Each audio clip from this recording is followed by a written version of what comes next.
In this video, we'll talk about property tax prorations, how they work, and why they're completed as part of the closing process. Because the state of Texas does not have a state income tax, much of the tax revenue comes from property taxes. In other states that have income taxes, the property taxes may be lower but still apply. Property taxes paid each year are paid in arrears, meaning that if you pay your property taxes in January 2017, those are for the calendar year of 2016.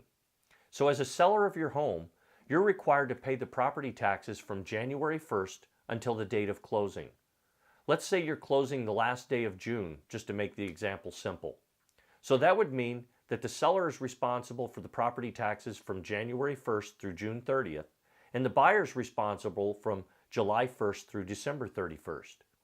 As part of the closing process, the title company will calculate the proration based on the prior year's actual property taxes, as that is the best information available.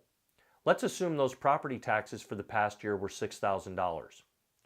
As the seller, you'll give the buyer a credit for $3,000. This is a reduction to your proceeds.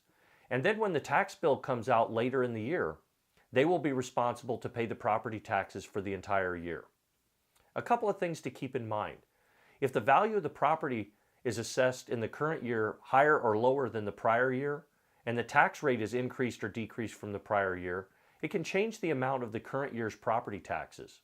Even though you've sold your property, if that prorated amount is higher, the buyer can come ask you for the difference, or you as the seller could ask for money back if it turned out to be lower.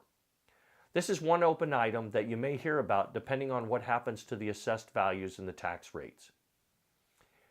This isn't as uncommon as we think we've seen it in the past few years. I hope you found this video helpful. The biggest hurdle for people to get over is understanding that property taxes are paid in arrears and they owe their portion as of the sale of the home. Once you understand that, there should be no problems. Thanks a lot and take care.